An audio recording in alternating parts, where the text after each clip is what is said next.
जय जगन्नाथ। नमस्कार प्रिय दर्शक बंधु, मु संतोष कुमार दास आपण मोर channel Maharshi astro and vastu research स्वागत जनाऊँ। दर्शक बंधु, गत एपिसोड में आलोचना करते सिंह राशि 2025 मसीहा किभली रहिबो, सिंह राशि वार्षिक राशिफल कथा आम आलोचना करते। आज एपिसोड में आलोचना करबा कन्या राशि व्यक्ति मान 2025 किभली रहिबो, कि शुभ फल अशुभ फल दो से विषय में आलोचना करबा। कन्या राशि वार्षिक राशिफल 2025 मसीहा आमे सब कौन ना आमे प्रत्येक एपिसोड में कही आमे एपिसोड को दुईटा पार्ट करुचे कहीं ना ग्रह मान 2025 मसीह को ग्रह शनि बृहस्पति राहु केतु एमाने गृह परिवर्तन करेंगे। गृह परिवर्तन कले कौन हम से अनुसार प्रेडिक्शन दुईटा हो फल दुईटा हम है से दुईटा पार्ट करुचे। आम जाचे मार्च 29 तारिख शनि कुंभ मीन राशि पलैबे है। मे 14 तारिख बृहस्पति वृषर मिथुन पलि आसबे। मे 18 तारिख राहु पलि आस मीन कुंभ को एवं केतु कन्या सिंह राशि पलि जेहेतु मैंने गृह परिवर्तन कले से अनुसार प्रेडिक्शन दुई प्रकार हम बुझिपारे कि तेणु आम प्रथम विचार करबा जे कन्या राशि राशिधिपति किए। आम जानी कन्या राशि राशिधिपति हेले बुध है। बुधंकर मित्र हो गले शनि। कन्या राशि व्यक्ति मान शनि हेले पंचमाधिपति और षष्ठाधिपति बुझिपारे कि शनि पंचमाधिपति एवं षष्ठाधिपति। शनि निज घर रहिले बुझिपारे कि एक बुधंकर शनि हेले मित्र एवं शनि षष्ठ भाव रहिले है। तेणु षष्ठ भाव रहिले भी सब कही कौन जे आमे जेहेतु राशि कथा आमे आलोचना कर कॉमनली कन्या राशि जेते व्यक्ति रहिले समस्त विषय आमे राशिफल वर्णना कर किंतु आपण मन जानि छथि गोटे राशि रे तीनटा नक्षत्र थांती बुझिपारे कि तेणु राशि एवं नक्षत्र अनुसार प्रेडिक्शन टिके भेरी करिवो बुझिपारे कि प्रेडिक्शन निश्चित टिके भेरी करिवो। जेहेतु सपोज जनकर कन्या राशि नक्षत्र जा आउ जन कन्या राशि व्यक्ति नक्षत्र अलग आई बुझिपारे से टिके भेरी करिवो। फिर भी आपण देखंतु कन्या राशि शनि हो गले पंचमाधिपति और षष्ठाधिपति। षष्ठाधिपति हेले भी सी रहिले गोटे खराब घरे निज घरे रहिले बट गोटे खराब घरे रहिले सब जानते षष्ठ घर आम जहाँ प्रेडिक्ट करुचे षष्ठ घर आम जहाँ गणना करुचे से अनुसार से फल देवे ताठू तो अधिक किसी देवे बुझिपारे जेहेतु आम देखो विशेषकर मु राशिफल जिते कथा वर्णना कर निश्चित सबुड़ा खराब कथा कहीं विशेषकर नेगेटिव कथा कहीं रोचे ना मैक्सिमम जिते राशि मैक्सिमम राशि नेगेटिव रोचे कहीं आम देखो आप जो चारिटा ग्रह रही गोटे सौम्य ग्रह रही बृहस्पति किंतु आ तीनटा पाप ग्रह रही जेहेतु तीनटा पाप ग्रह प्रभाव विषय आम आलोचना कर निश्चित भाव में आपण मन सुट करने भल लगुन सबुड़ा खराब जे राशिफल सब जिते गुड़ा कहते गोटा खराब कथा कहूँ कहीं तीनटा खराब ग्रह विषय आम आलोचना कर पाप ग्रह विषय आम आलोचना कर जेहेतु तीनटा विशेषकर तीनटा पाप ग्रह कथा आलोचना हो प्रेडिक्शन खराब प्रेडिक्शन मैक्सिमम टा रहिबो है। अन्य ग्रह अच्छे चंद्रंकर स्थिति अच्छी आम जो संपूर्ण सबू ग्रह गुड़ा कथा विचार करवा किसी शुभ फल किसी अशुभ फल रहिबो। तेणु आम तो समस्त ग्रह कथा विचार करने खाली आम कौन चारोटी ग्रह कथा विचार कर समस्त ग्रह कथा विचार कला एपिसोड आप चिंता करूँ गोटे घर विषय गोटे राशि विषय खाली सम्यक सूचना आपको सम्यक धारणा देवाई एपिसोड हो जाऊँगी 20 मिनट 25 मिनट दीर्घ हो जाऊँगी। जदि मुझे 9टी ग्रह विषय 9टी ग्रह गृह परिवर्तन चंद्र 2.5 दिन गोटे घर रही ए घर सपोज अच्छा चंद्र आपंकर कर्कट अच्छा 2.5 दिन गोटे विचार करी आपंकर पलि आसले सिंह राशि गोटे विचार करी बहुत समय लगे से गोटे बेसिक जिनसटा आम प्रेडिक्शन करुचे बुझिपारे देखो शनि आम रही कौटी षष्ठाधिपति षष्ठ घर पंचमाधिपति और षष्ठाधिपति षष्ठाधिपति षष्ठ घर रही षष्ठ घर आम कौन विचार करुचे ना षष्ठ घर आम रोग ऋण एवं कौन शत्रु एम कथा विचार करुचे छोट छोट रोग कथा भी आम षष्ठ घर विचार करता है। जेहेतु कन्या राशि मान कन्या राशि व्यक्ति मान शनि षष्ठ घर बसले षष्ठ घर जो गुड़ा विचार हो फल ही देवे ताठू अधिक किसी देवे ବୁଝିପାରିଲେ କି? ତେଣୁ ଯେହେତୁ ଶନି ଷଷ୍ଠ ଘରେ ରହିଲେ, ଏଠି ଦେଖନ୍ତୁ ଶନି କାହା ପାଇଁ ଫଳ ଦଉଛନ୍ତି? ବୁଧଙ୍କ ପାଇଁ, କନ୍ୟା ରାଶିର ବ୍ୟକ୍ତି ମାନଙ୍କ ପାଇଁ ହେଲା। ଆମେ ଜାଣିଛେ କନ୍ୟା ରାଶିର ରାଶ୍ୟାଧିପତି ହେଲେ ବୁଧ, ବୁଧ ହେଲେ ଶନିଙ୍କର ମିତ୍ର। ଯେହେତୁ ଶନିଙ୍କ ବୁଧଙ୍କ ପାଇଁ ଫଳ ଦଉଛନ୍ତି, ଏ ଘରେ ଖରାପ ଜିନିଷ ଥିଲେ ବି, ଖରାପ ଫଳ ଥିଲେ ବି ଶନି କନ୍ୟା ରାଶିଙ୍କ ପାଇଁ ବେଶୀ କ୍ଷତିକାରକ ନୁହନ୍ତି। ବୁଝିପାରିଲେ କି? ଶନି ନିଶ୍ଚିନ୍ତ ଭାବରେ ଏଠି ଆପଣ ଶତ୍ରୁ ସୃଷ୍ଟି କରିବେ, କିନ୍ତୁ ଆପଣଙ୍କ ପାଇଁ ଗୁପ୍ତ ଶତ୍ରୁ ସୃଷ୍ଟି କରିବେ। ଯୋଉ ଶତ୍ରୁଟା ଆପଣ ପଛରେ ରାଉ ରାଉ ହେବେ, କିନ୍ତୁ ସାମ୍ନାରେ କିଛି କହିପାରିବେ ନାହିଁ। ଛୋଟ ମୋଟ ରୋଗ ଆପଣଙ୍କୁ ଯାଉଛନ୍ତି, କୋଉଠି ଆପଣ ଝୁଣ୍ଟି ପଡିବେ, ଗୋଡ ଖଣ୍ଡିଆ ହବ ହେଲା, କୋଉଠି ଗୋଡ ମକଚି ହେଇଯିବ, ଏଇ ସବୁ ଛୋଟ ମୋଟ ରୋଗ। ଯଦି ଆପଣଙ୍କ ଶତ୍ରୁ ଗ୍ରହ ହେଇଥାନ୍ତି ଶନି, ଯଦି ଆପଣ ଶତ୍ରୁ, ଯେମିତି ମୁଁ କହିଲି ସିଂହ ରାଶି ପାଇଁ ଶତ୍ରୁ, ବୁଝିପାରିଲେ, ସପ୍ତମାଧିପତି ଥିଲେ। କର୍କଟ ରାଶି ପାଇଁ ଶତ୍ରୁ, ଆପଣ ମିଥୁନ ରାଶି ପାଇଁ ସମ ରହିଲେ, ଏବଂ କନ୍ୟା ରାଶି ପାଇଁ ସମ ରହିଲେ। ତେଣୁ ଶନି ଏଠି ଆପଣ ବିଶେଷ ଖରାପ ଫଳ, ଅଶୁଭ ଫଳ ଦେବେ ନାହିଁ। ଛୋଟିଆ ମୋଟିଆ ରୋଗ, ଗୁପ୍ତ ଶତ୍ରୁ, ଏଇଗୁଡା ସବୁ ଆପଣଙ୍କ ସୃଷ୍ଟି କରିବେ ହେଲା। ଆଉ ଗୋଟେ ଭଲ ଜିନିଷ ଆପଣଙ୍କୁ, ଯୋଉ ବ୍ୟବସାୟୀ ଭାଇ ମାନେ ଲୋନ କରିବା, ଯୋଉ ବଡ ବଡ ଲୋନ କରିବାକୁ ଚାହୁଁଛନ୍ତି, ତା ଦେହରେ ନିଶ୍ଚିନ୍ତ ଭାବରେ ଶନି ସଫଳ କରିବେ। କାହିଁକି? ଋଣ ଘଟରେ ଶନି ବସିଲେ ହେଲା। ଆଉ ଅନ୍ୟମାନଙ୍କୁ ହାତ ଧରି କରିବେ ହେଲା। ଯୋଉ ପଇସା ପତ୍ର ଆପଣଙ୍କର ଆର୍ଥିକ ସଂକଟ ଦେଖାନ୍ତୁ, ତା ଦେହରେ ସେ କଣ କରିବେ? ଆପଣଙ୍କୁ ଧାର ଉଦ୍ଧାର କରିବେ। କିନ୍ତୁ ବଡ ବଡ ଯୋଉମାନେ ବିଜନେସ କରୁଛନ୍ତି, ବଡ ଆମାଉଣ୍ଟ ଲୋନ ନେବାକୁ ଚାହୁଁଛନ୍ତି, ସେମାନଙ୍କୁ ସେ ସକ୍ସେସ କରିବେ, ଶନି ସକ୍ସେସ କରିବେ। ବୁଝିପାରିଲେ କି? ତାପରେ ଶନି ଷଷ୍ଠ ଭାବ ବସିକିରି ତୃତୀୟ ଦୃଷ୍ଟିରେ କୋଉ ଭାବକୁ ଦେଇଥିଲେ? ଅଷ୍ଟମ ଭାବକୁ ଦେଇଥିଲେ। ମୁଁ ସବୁବେଳେ ପାଇଁ କହିଛି ଯେ ଅଷ୍ଟମ ଭାବକୁ ଦେଇଥିଲେ, ଅଷ୍ଟମ ଭାବର, ଅଷ୍ଟମ ରାଶିର ଯୋଉ ଅଷ୍ଟମ ଭାବ, ସେ ରାଶିର ରାଶ୍ୟାଧିପତି କିଏ? ସେ ନା ଅଷ୍ଟମ ଭାବ ଆମେ ଜାଣିଛେ ମେଷ ରାଶି। ମେଷ ରାଶିର ରାଶ୍ୟାଧିପତି କିଏ ହେଇଗଲେ? ମଙ୍ଗଳ। ବୁଝିପାରିଲେ?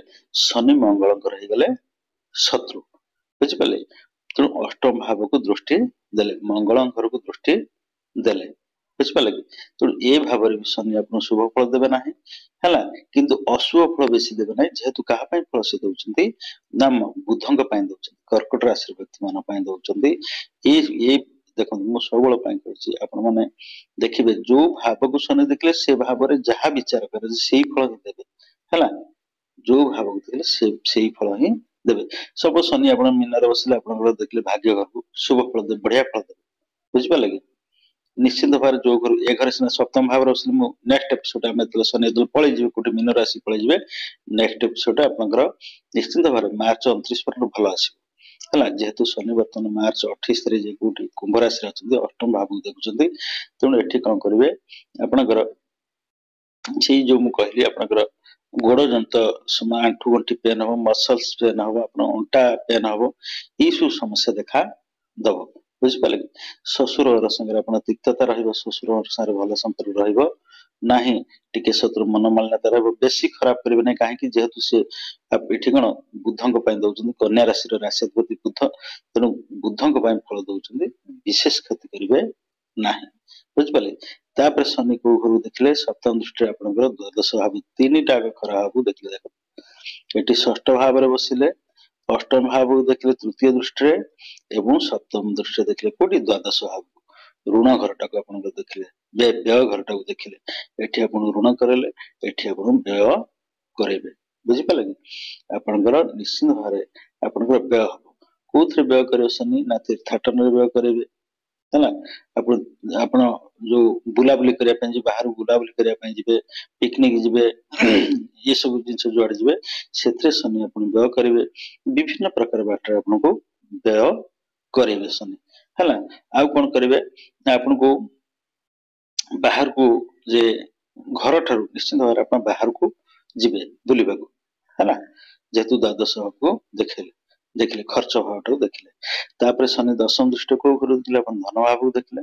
ଇମ୍ପୋର୍ଟାଣ୍ଟ ଘର ଗୁଡା ସବୁ ଦେଖୁଛନ୍ତି। ଦେଖନ୍ତୁ, 6ରେ ବସିଲେ, ଷଷ୍ଠ ଭାବରେ ବସିଲେ, ଆପଣଙ୍କର ଅଷ୍ଟମ ଭାବକୁ ଦେଖିଲେ ତୃତୀୟ ଦୃଷ୍ଟିରେ, ସପ୍ତମ ଦୃଷ୍ଟିରେ ଆପଣ ଦ୍ୱାଦଶ ଭାବ ଖର୍ଚ୍ଚ ବ୍ୟୟ ଭାବକୁ ଦେଖିଲେ, ଏବଂ ଆପଣ ଦଶମ ଦୃଷ୍ଟିରେ କୋଉ ଘରକୁ ଦେଖିଲେ? ଧନ ଭାବକୁ ଦେଖିଲେ। ବୁଝିପାରିଲେ କି? ଆପଣ ଦେଖନ୍ତୁ, ଏଠି ଧନ ଭାବଟା ତୁଳା ରାଶି, ତୁଳା ରାଶିର ରାଶ୍ୟାଧିପତି ଶୁକ୍ର ହେଲେ ଶନିଙ୍କର କଣ? ମିତ୍ର। ତେଣୁ ଧନ ଭାବରେ ଆପଣଙ୍କୁ ସେ କଣ କରିବେ? ଏଠି ଭଲ ସଞ୍ଚୟ କରିବେ। ସଞ୍ଚୟ ଭଲ ପଇସା ଆପଣଙ୍କୁ ଯେମିତି ବି ହଉ, ଆପଣ ବାଲାନ୍ସ ପଇସା ଖର୍ଚ୍ଚ କରିବେ ନାହିଁ। ବୁଝିପାରିଲେ କି? ଆପଣଙ୍କର ସମ୍ୟକ ମୁଁ କହିନି ସବୁବେଳେ ପାଇଁ ଆପଣ ଖର୍ଚ୍ଚ ହବ ବେଶୀ ଖର୍ଚ୍ଚ ହବନି ଆପଣ ଖର୍ଚ୍ଚ ହବ ବ୍ୟୟ ଭାବକୁ ଦେଖିଲେ এইটা ହଉଛି ଆପଣଙ୍କର ଦେଖନ୍ତୁ ସିଂହ ରାଶିର ରାଶିଆଧିପତି ହେଲେ କିଏ ସେ ରବି ରବିଙ୍କ ଘରୁ ଦେଖିଲେ ଏ ଘରେ ସେ ଶୁଭ ଫଳ ଦେବେ ନାହିଁ କିନ୍ତୁ ବେଶୀ ଅଶୁଭ ଫଳ ଦେବେ ନାହିଁ କାହିଁକି ଯେହେତୁ ସେ କଣ କରୁଛନ୍ତି ବୁଧଙ୍କ ପାଇଁ ଦଉଛନ୍ତି ହେଲା ସେଥିପାଇଁ ନା ଆପଣଙ୍କ କନ୍ୟା ରାଶି ବ୍ୟକ୍ତି ମାନଙ୍କର ବ୍ୟୟ ହବ କିନ୍ତୁ ଆଶାନ୍ୱିତ ବ୍ୟୟ ଯେମିତି ବହୁତ ବ୍ୟୟ ହୁଏ ଏତେ ବ୍ୟୟ ହବ ନାହିଁ ଏବଂ ଯେହେତୁ ଆପଣ ଧନ ଘରକୁ ଦେଖିଲେ ଶନି ଆପଣ ଧନ ଘରକୁ ଦେଖିଲେ ଏଠି ଆପଣ କଣ କରିବେ ସଞ୍ଚିତ ଅର୍ଥ ଆପଣ ବ୍ୟୟ କରିବେ ନାହିଁ ଆପଣ ଯୋଉ ପଇସା ଆଣିବେ ସେଟା ଖର୍ଚ୍ଚ କରିବେ କିନ୍ତୁ ବାଲାନ୍ସ ପଇସା ଆପଣଙ୍କର ବେଶୀ ଖର୍ଚ୍ଚ ହବ ନାହିଁ ତାପରେ ଆପଣ ଦେଖିବା ବୃହସ୍ପତିଙ୍କୁ ତାପରେ ବୃହସ୍ପତି କଥା ବିଚାର କରିବା ବୃହସ୍ପତି ବୁଧଙ୍କର ଶତ୍ରୁ ବୁଝିପାରିଲେ କି ତେଣୁ ବୃହସ୍ପତି କନ୍ୟା ରାଶିର ବ୍ୟକ୍ତିଙ୍କର କୋଉ ଭାବରେ ବସିଲେ ନବମ ଭାବରେ ଭାଗ୍ୟ ଘରେ ବୃହସ୍ପତି ବସିଲେ ବୁଝିପାରିଲେ କି ଯେହେତୁ କନ୍ୟା ରାଶି ବ୍ୟକ୍ତି ମାନଙ୍କର ଭାଗ୍ୟ ଘରେ ବୃହସ୍ପତି ବସିଲେ ଆପଣ ଜାଣନ୍ତୁ ଏଇଟା ହେଲା ବୃଷ ରାଶି ମୁଁ କହିଛି ବୃଷ ରାଶି ଶତ୍ରୁ ରାଶିରେ ରହିଲେ ଗୋଟେ ଗ୍ରହ ନିଜ ଘରେ ଯେତିକି ପାୱାରଫୁଲ ହବ ନିଜ ଘରେ ଯାହା ହବ ଶତ୍ରୁ ଘରେ ସେଇଆ ହେଇପାରିବ ନାହିଁ ବୁଝିପାରିଲେ କି ମିତ୍ର ଘରେ ଯାହା ଫଳ ଦବ ନିଜ ରାଶିରେ ଉଚ୍ଚ ରାଶିରେ ଯାହା ଫଳ ଦବ ଶତ୍ରୁ ରାଶିରେ ସେଇ ଫଳ ଦେଇପାରିବ ନାହିଁ କିନ୍ତୁ ଯେହେତୁ ଆମେ ଜାଣିଛେ ବୃହସ୍ପତି ସୌମ୍ୟ ଗ୍ରହ ସିଏ ନିଶ୍ଚିନ୍ତ ଭାବରେ ଆପଣଙ୍କୁ ଭଲ ଫଳ ଦେବେ ହେଲା ଖରାପ ଫଳ ଦେବେ ନାହିଁ ଭଲ ଫଳ ଦେବେ ବୁଝିପାରିଲେ କି କୋଉ ଯାଏ ମେ 13 ତାରିଖ ଯାଏ ଏ ସମୟ ଭିତରେ ମେ 13 ତାରିଖ ଭିତରେ ଆପଣ ଯାହା ଚାହୁଁଛନ୍ତି ଯୋଉ କାମ କରିବା ପାଇଁ ଆପଣ ଚାହିଁଛନ୍ତି ଯୋଉ କାମ ଆପଣ ଅଟକି ରହିଛି ସମସ୍ତ କାମ ନିଶ୍ଚିନ୍ତ ଭାବରେ କନ୍ୟା ରାଶିର ବ୍ୟକ୍ତି ମାନଙ୍କର ସମସ୍ତ କାମ ସୁରୁଖୁରୁରେ ହେଇଯିବ ବେଶୀ ମୁଁ କହିଛି ଦ୍ୱନ୍ଦ୍ୱ ଉପୁଜିବ ବେଶୀ ଦ୍ୱନ୍ଦ୍ୱ ଉପୁଜିବ ଯେହେତୁ ଏ ଶତ୍ରୁ ଘରେ ରହିଛନ୍ତି ବୃହସ୍ପତି ଗୋଟେ ଶୁକ୍ରଙ୍କର ଘରେ ଶୁକ୍ର ହେଲେ ବୃହସ୍ପତିଙ୍କର ବଡ ଶତ୍ରୁ ହେଲା କାହିଁ ମୁଁ କହିଛି ଦି ଜଣ ପଣ୍ଡିତ ଦି ଜଣ ହେଲେ ଗୁରୁ ଦି ଜଣ ଜ୍ଞାନୀ ବ୍ୟକ୍ତି ପରସ୍ପର ପ୍ରତି ବେଶୀ ଜେଲସ ହେଇ ପଡନ୍ତି ବୁଝିପାରିଲେ କି ଯେହେତୁ ବୃହସ୍ପତି ଆପଣଙ୍କର ଭାଗ୍ୟାଧିପତି ହେଲେ ଏଠି ଇଏ କଣ କରିବେ ଆପଣଙ୍କୁ ସଫଳ କରିବେ କିନ୍ତୁ ଟିକେ କଷ୍ଟରେ ଆପଣଙ୍କୁ ସଫଳତା ମିଳିବ ବୁଝିପାରିଲେ କି ଏବଂ ବାପାଙ୍କ ସାଙ୍ଗରେ ନିଶ୍ଚିତ ଭାବରେ ଆପଣ ଗୋଟେ ମନୋମାଳିନ୍ୟତା ଲାଗି ରହିବ ହେଲା ବାପାଙ୍କ ସାଙ୍ଗରେ ଆପଣ ଟିକେ କଥା ଆପଣଙ୍କ କଥା ବାପା ଗ୍ରହଣ କରିବେନି ବାପାଙ୍କ କଥା ଆପଣ ଗ୍ରହଣ କରିବେନି ଏମିତି ହବ ବୁଝିପାରିଲେ କିନ୍ତୁ ବଡ ଧରଣ କଣ ଯଦି ଅନ୍ୟ କୌଣସି ପାପ ଗ୍ରହ ଥାନ୍ତା ଅନ୍ୟ କୌଣସି ଆପଣଙ୍କର କ୍ରୁର ଗ୍ରହ ଥାନ୍ତା ରବି କି ମଙ୍ଗଳ କିମ୍ବା ରାହୁ କେତୁ ଶନି ଏମାନେ କିଏ ଥାନ୍ତେ ନିଶ୍ଚିତରେ ଝଗଡା ଝାଟି ହେଇଥାନ୍ତା ତେଣୁ ଯେହେତୁ ବୃହସ୍ପତି ଅଛନ୍ତି ବାପାଙ୍କ ସାଙ୍ଗରେ ସାମାନ୍ୟ ମନୋମାଳିନ୍ୟତା ରହିବ ହେଲା ଆପଣଙ୍କ କଥା ବାପା ଗ୍ରହଣ କରିବେନି ବାପାଙ୍କ କଥା ଆପଣ ଗ୍ରହଣ କରିବେନି ଧର୍ମ ପ୍ରତି ଆପଣ ଯେହେତୁ ବୃହସ୍ପତି ବସିଛନ୍ତି ଧର୍ମ ପ୍ରତି ଆପଣଙ୍କ ରୁଚି ବଢିବ ଧର୍ମ ପ୍ରତି ଆପଣଙ୍କର ଆକର୍ଷଣ ବଢିବ ଏ ସମ୍ବନ୍ଧରେ ଆପଣ ମନ୍ଦିର ପୂଜା ପାଠ ଏଇସବୁରେ ଆପଣ ସମୟ ଅତିବାହିତ କରିବେ ତାପରେ ବୃହସ୍ପତି କୋଉଠି ଦେଖିଲେ ଆପଣ ଜନ୍ମ ରାଶିକି ଦେଖିଲେ ଆପଣ ଦେଖନ୍ତୁ ଜନ୍ମ ରାଶିକି ଯେହେତୁ ବୃହସ୍ପତି ଦେଖିଲେ ନିଶ୍ଚିନ୍ତ ଭାବରେ ସେ ଆପଣଙ୍କ ସବୁ କାର୍ଯ୍ୟରେ ସଫଳ ଏକରେ ଭାଗ୍ୟ ଘରେ ବସିଲେ ଏ ଘରେ ସିନା ସେ ଆପଣଙ୍କୁ ଦେବେ ଫଳ ଶୁଭ ଫଳ ଦେବେ ଅଶୁଭ ଫଳ ଦେବେ ମାନେ କଣ ଅଶୁଭ ଫଳ ଦେବେ ନାହିଁ ଶୁଭ ଫଳ ଟିକେ ଶୁଭ ଫଳ ଦେବେ କିନ୍ତୁ କଷ୍ଟରେ ଦେବେ ଯେହେତୁ ଶତ୍ରୁ ରାଶି ହୋଇଛନ୍ତି କିନ୍ତୁ ଯେହେତୁ ଏଠିକି ଦେଖିଲେ ଜନ୍ମ ରାଶିକି ଦେଖିଲେ ଜନ୍ମ ରାଶି ହେଉଛି ବୁଧଙ୍କର ନିଜ ଗୃହ ହେଲା ଏବଂ ବୃହସ୍ପତି ବୁଧଙ୍କର ମିତ୍ର ତେଣୁ ଯେହେତୁ ଲଗ୍ନ ଦେଖିଲେ ଏଠି ସେ ନିଶ୍ଚିନ୍ତ ଭାବରେ ଆପଣଙ୍କୁ ସମସ୍ତ କାର୍ଯ୍ୟରେ ସଫଳ କରିବେ ହେଲା ଯେତେ ଏଠି ଯୋଉ ନବମ ଭାବରେ ଯୋଉ କାମ ଆପଣଙ୍କର ସେ କରେଇ ନଥାନ୍ତେ ଯୋଉ ଲଗ୍ନକୁ ଦେଖିଲେ ସେ ଆପଣଙ୍କର ସମସ୍ତ କାମ ସବୁ କାମ ଆପଣଙ୍କର ହବ ବୁଝିପାରିଲେ କି ତାପରେ ବୃହସ୍ପତି ସପ୍ତମ ଦୃଷ୍ଟି ଆପଣ ତୃତୀୟ ଭାବକୁ ଦେଖିଲେ ତୃତୀୟ ଭାବଟା ହେଲା ମଙ୍ଗଳଙ୍କର ହେଲା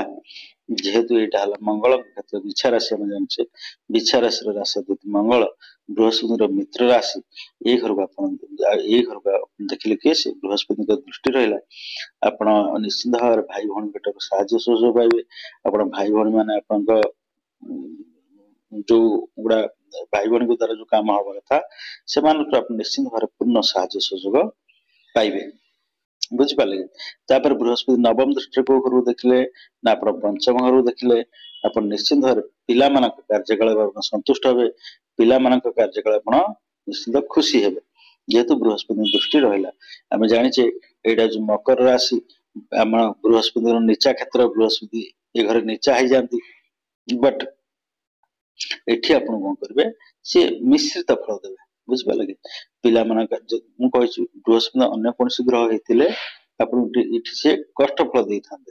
ଯେହେତୁ ବୃହସ୍ପତି ଅଛନ୍ତି, ଏଇଟା ଆମେ ଜାଣିଛେ ବୃହସ୍ପତି କର୍କଟରେ ଉଚ୍ଚ ହେଇଯାନ୍ତି, ମକରରେ ନିଚା ହେଇଯାନ୍ତି, ବୁଝିପାରିଲେ କି? ତେଣୁ ଯେହେତୁ ଏଇଟା ତାଙ୍କ ନିଚ କ୍ଷେତ୍ର, ନିଚ କ୍ଷେତ୍ରରେ ଯେହେତୁ ବୃହସ୍ପତି, ଏଠି ସେ ବୃହସ୍ପତି ନିଚ କ୍ଷେତ୍ର ଥିଲେ ଭଲ ଫଳ ଦେଇନଥାନ୍ତେ, କିନ୍ତୁ ନିଚ କ୍ଷେତ୍ରରେ ଦୃଷ୍ଟି ଦେଲେ ଭଲ ଫଳ ଦେବେ, ବୁଝିପାରିଲେ କି? ବୃହସ୍ପତି ନିଚା ହେଇଗଲେ, ଯଦି ମକରରେ ସେ ଥାନ୍ତେ ତାହେଲେ ଶୁଭ ଫଳ ଦେଇ ନଥାନ୍ତେ, କିନ୍ତୁ ନିଚ କ୍ଷେତ୍ର ଗୋଟେ ଗ୍ରହ ଯୋଉ ଘରେ ଉଚ୍ଚ ହଉଥିବ ତା ଅପୋଜିଟ ଘରେ ଭଲ ଫଳ ଦେବ। ଆପଣ ବୃହସ୍ପତି କର୍କଟରେ ଯୋଉ ମକରରେ ବସିଲେ ମକରରେ ଶୁଭ ଫଳ ଦେବେ ନାହିଁ, କିନ୍ତୁ ବୃହସ୍ପତି କର୍କଟକୁ ଦୃଷ୍ଟି ଦେଲେ କର୍କଟରେ ଆପଣଙ୍କୁ ଶୁଭ ଫଳ ଦେବେ। ଯଦି ବୃହସ୍ପତି ଯେହେତୁ ଏ ଘରେ ନିଚା ହୁଅନ୍ତି, କିନ୍ତୁ ଏ ଘରେ ରହିଲେ ସେ ଶୁଭ ଫଳ ଦେବେ ନାହିଁ, କିନ୍ତୁ ଏ ଘରକୁ ଦୃଷ୍ଟି ଦେଲେ ଶୁଭ ଫଳ ଦେବେ, ହେଲା କି? ତେଣୁ ଏଠି କଣ ଆପଣ ପିଲାମାନଙ୍କ କାମରେ ପ୍ରଶଂସା ଯୋଉ ଆପଣ ଖୁସି ହେବେ, ହେଲା କି? ପିଲାମାନଙ୍କ ସଫଳତାରେ ଆପଣ ଖୁସି ହେବେ, ପିଲାମାନଙ୍କ ସହିତ ଆପଣଙ୍କର ଉତ୍ତମ ସମ୍ପର୍କ, ଭଲ ସମ୍ପର୍କ ରହିବ, ହେଲା? ଆଉ ନିଶ୍ଚିତ ଭାବରେ ଏଇ ସବୁ ଜାଗାରେ କଣ ଆପଣ ପଞ୍ଚମ ଭାବରେ ଆପଣ ସମସ୍ତଙ୍କର ଶୁଭ ଫଳ ବୃହସ୍ପତି ଦେବେ। ତାପରେ ଆମେ ରାହୁଙ୍କ କଥା ବିଚାର କରିବା। ରାହୁ ରହିଲେ କୋଉଠି? ସପ୍ତମ ଘରେ ରହିଲା ରାହୁ, ହେଲା? ଏଠି ଟିକେ ଆପଣଙ୍କର କଣ ରାହୁ ଦ୍ୱନ୍ଦ୍ୱ ସୃଷ୍ଟି କରିବ, କାହା ସାଙ୍ଗରେ? ସହଧର୍ମୀ ସାଙ୍ଗରେ ଆପଣ ଦ୍ୱନ୍ଦ୍ୱ ସୃଷ୍ଟି ହବ, ମନମାଳିନ୍ୟତା ଟିକେ ଲାଗି ରହିବ, ବୁଝିପାରିଲେ କି? କୋଉ ଯୁଗରୁ? ନା ସନ୍ଦେହ ଜନିତ କାରଣରୁ ଆପଣ ସ୍ତ୍ରୀ କି ସନ୍ଦେହ କରିବେ, ଝଗଡା ହବ। ଯଦି ସ୍ତ୍ରୀ ହେଇଥାନ୍ତି ସ୍ୱାମୀ କି ସନ୍ଦେହ କରିବେ, ଝଗଡା ହବ। ଏଇଥିପାଇଁ ନା ଆପଣଙ୍କର କଣ ହବ? ନା କପଲ୍ସ ଲାଇଫରେ ଆପଣ ଟିକେ ଡିଷ୍ଟର୍ବାନ୍ସ ଦେଖାଦବ। ଏଇଗୁଡା ଦୁଇ ଜଣ ସନ୍ଦେହ କରିବା ଯୋଗୁଁ ଟିକେ ଡିଷ୍ଟର୍ବାନ୍ସ ଦେଖା ଦବ। ଆଉ ବିଜନେସ ପାର୍ଟନର, ଯୋଉମାନେ ପାର୍ଟନର ବିଜନେସ କରୁଥିବେ, ବିଜନେସ ପାର୍ଟନର ସାଙ୍ଗରେ ବି ଦ୍ୱନ୍ଦ୍ୱ ସୃଷ୍ଟି ହବ, ହେଲା? କଥା କଟାକଟି ହବ, ଏସବୁ ବିଜନେସ ପାର୍ଟନର ସାଙ୍ଗରେ ଏସବୁ ହବ। ତାପରେ ପଞ୍ଚମ ଦୃଷ୍ଟିରେ କୋଉ ଘର ଦେଖିଲା? ଆପଣଙ୍କର ଏକାଦଶ ଆୟ ଭାବକୁ ଦେଖିଲା। ଯେହେତୁ ପଞ୍ଚମ ଦୃଷ୍ଟିରେ ଆୟ ଭାବକୁ ଦେଖିଲା ରାହୁ ଯେହେତୁ ଗୋଟେ ପାପ ଗ୍ରହ, କ୍ରୁର ଗ୍ରହ, ରାହୁ ଆପଣ ଜାଣନ୍ତୁ ରାହୁ ବି ବୁଧର ମିତ୍ର, ବୁଝିପାରିଲେ କି? ରାହୁ ବୁଧର ମିତ୍ର, କିନ୍ତୁ କର୍କଟ ଆସିଥିଲା, କର୍କଟ ରାଶାଧିପତି ହେଇଗଲେ ଚନ୍ଦ୍ର।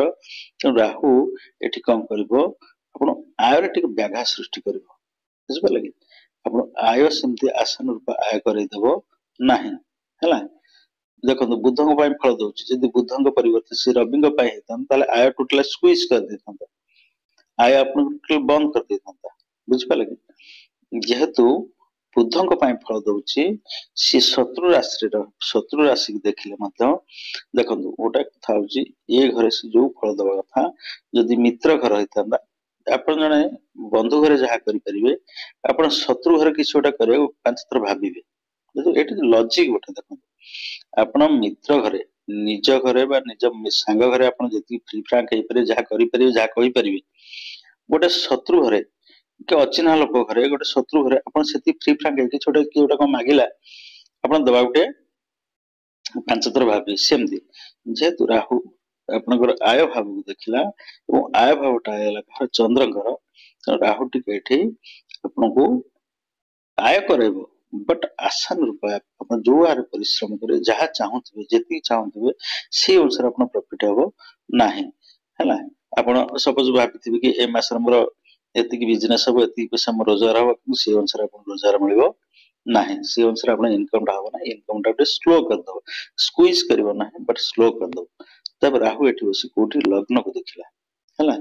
ରାହୁ ଏଠି ସପ୍ତମରେ ବସିକିରି ଲଗ୍ନକୁ ଦେଖିଲା, ଏ ଯୋଉ ଜନ୍ମ ରାଶିକୁ ଦେଖିଲା। ଯେହେତୁ ଜନ୍ମ ରାଶି ଦେଖିଲା, ମାନସିକ ଦୁଶ୍ଚିନ୍ତା ଆପଣ ଟିକେ ବଢେଇ ଦବ, ଆପଣ ଟିକେ ମନସ୍ତାପ ଭିତରେ ରହିବେ, ମାନସିକ ଚିନ୍ତା ରହିବେ ସବୁବେଳ ପାଇଁ ନା, ହେଲା? ହୁଏତ ଆର୍ଥିକ ସଂକଟ ପାଇଁ ହଉ କିମ୍ବା ବ୍ୟବସାୟକୁ ନେଇ ହଉ, ଯେକୌଣସି ଜିନିଷ ନେଇ ଆପଣ ଟିକେ ଚିନ୍ତିତ ରହିବେ, ବହୁତ ଚିନ୍ତାଶୀଳ ରହିବେ, ହେଲା? ମାନସିକ ଚାପରେ ଆପଣଙ୍କୁ ରଖିବ। ତାପରେ ରାହୁ ଦେଖିଲା କୋଉଠିକି? ନା ଆପଣ ତୃତୀୟ ଘରକୁ, ନବମ ଦୃଷ୍ଟି ତୃତୀୟ ଘରକୁ ଦେଖିଲା। ମୁଁ କହିଛି ତୃତୀୟ ଘର ହଉଛି କଣ? ପରିଶ୍ରମ ଘର, ଆପଣ ପରିଶ୍ରମ କରାଇବ, ବଟ ବୃହସ୍ପତିଙ୍କ ଦୃଷ୍ଟି ରହିଲା କୋଉଠି? ତୃତୀୟ ଘରକୁ ବୃହସ୍ପତିଙ୍କ ଦୃଷ୍ଟି ରହିଲା, ରାହୁର ଦୃଷ୍ଟି ରହିଲା ତୃତୀୟ ଭାବକୁ, ହେଲା? ଏଇଟା ଯେହେତୁ ଆମେ ଜାଣିଛେ ବିଛା ରାଶି ମଙ୍ଗଳଙ୍କର, ମଙ୍ଗଳ ହେଲେ ବିଛା ରାଶିର ରାଶିଧିପତି। ରାହୁର ଦୃଷ୍ଟି ଏଠି ରହିଲେ, ରାହୁ ଯେତିକି ଏଠି ଉତ୍ପାତ କରିବା କଥା, ରାହୁ ଯେତିକି ଏଠି ଖରାପ କରିବା କଥା, ସାନ ଭାଇ ଭଉଣୀ ମାନଙ୍କ ସାଙ୍ଗରେ ତିକ୍ତତା ବଢେଇବା କଥା, ସାନ ଭାଇ ଭଉଣୀ ମାନଙ୍କ ସାଙ୍ଗରେ ଆପଣ ଭଲ ସମ୍ପର୍କ କରିବା, ଝଗଡା କରିବ, ଏଇ ସବୁ କରିବା କଥା।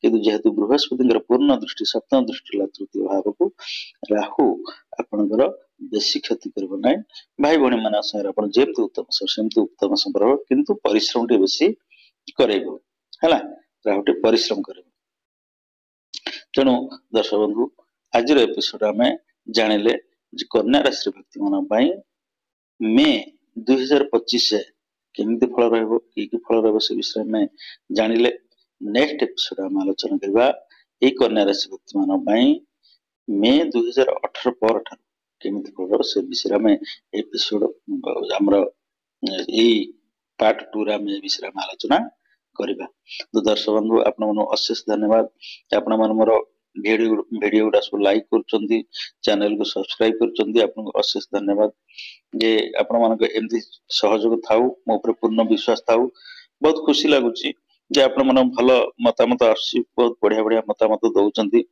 लोक मानको जति मोर व्यूअर्स अछन मतामत दउचंदी जे जोडा प्रेडिक्शन होउची जे से मानको 100% भलो लागुची एमिति देखंतु मु सबल पय कहछि हम कॉमनली गोटे राशि विषय कहछि टोटली राशि विषय सेठी आपण 90% लोकंकर जदी आपण प्रेडिक्शन ठीक लागो 10% कर ठीक आसीबो नाही काहे कि ना देखंतु गोटे राशि तीनटा नक्षत्र को भोग करे हला सबज करने राशि जो नक्षत्र जनकर गोटे नक्षत्र आ जनकर गोटे नक्षत्र आ जनकर से कन्या राशि तीनटा नक्षत्र आपण जदी गोटे नक्षत्र जहा प्रेडिक्शन हो सेकंड नक्षत्र में से हो कि तेणु हबनी से 90% लोक मते भलो लागु से मतामत दउछन्ते जे जहा प्रेडिक्शन हो से आसुची से विश्वास को नहीं जहा कह जाउची 100% मते ठीक लागुची बुझी पाले कि